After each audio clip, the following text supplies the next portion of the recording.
મહાન દિનેશગીરી ગુરુગંગાગીરી. આજે આમ તો મહાન દિવસ કહેવાય.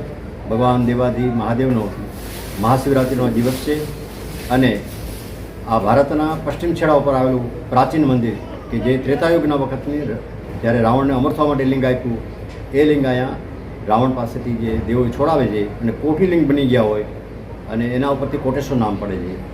અને અત્યારે તો જેમ આપણો મહાકુંભનો આજ છેલ્લો દિવસ છે તો અહીંયા તો દર વર્ષે મહાકુંભ માણી શકાય, કારણ કે સિંધ નદી અને સાગરનો એ સંગમ છે.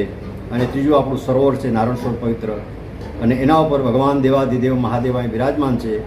એટલે અહીંની યાત્રા એટલે ધર્મ, અર્થ, કામ અને મોક્ષની ગતિ મળે એવો પ્રાચીન તીર્થ છે. અને આજે તો મહાન પર્વ છે.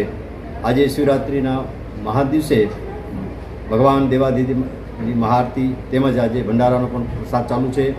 અને આજના દિવસે આ તીર્થ ઉપર આવવાથી દરેક વસ્તુની એમ કે ફળ પ્રાપ્તિ થાય આવું મહાન તીર્થ છે. તો પશ્ચિમનો ભગવાન કોટેશ્વર મહાદેવ એટલે પશ્ચિમનો છેડો કહેવાય. ભારતની શરૂઆત કહી કે ભારતનું છેલ્લું આપણું ગામ કહેવાય. તો આ પવિત્ર તીર્થ ઉપર યાત્રીને બધાને મહાશિવરાત્રિની શુભકામના.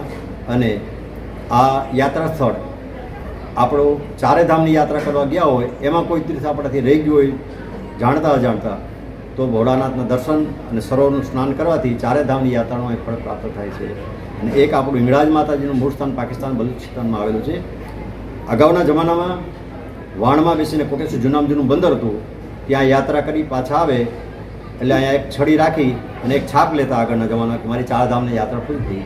ભાગલા થઈ ગયા પછી બધું આવવા જવાનું બંધ થઈ ગયું. કે કોટેશ્વર મોટું ગામ હતું, અન્નક્ષેત્ર, ધર્મશાળા બધું અહીંયા હતું. અત્યારે બધું ત્યાં નાણસોમાં પણ સુવિધા થઈ ગઈ છે અન્નક્ષેત્ર, ધર્મશાળાની. અહીંયા બોર્ડરની સાહેબે પૂરી ભારત રૂપે આપણે BSF અહીં BSF આપણા બોર્ડરની રક્ષા કરે છે. અને એના અને આર્મીની સહયોગથી આજે ભંડારામાં પણ ખૂબ એણે સહયોગ આપ્યો છે. અને અવારનવાર જ્યારે પણ આપણે મંદિરનો કોઈ પણ ઉત્સવ હોય, શ્રાવણ માસ હોય કે અન્ય કોઈ પણ ઉત્સવ હોય ત્યારે ખૂબ જ એનો સહયોગ મળ્યા રાખે છે. તો આવીને આવી બધાને ભગવાનની શુભકામના. બોલી કોટેશ્વર મહાદેવ કી.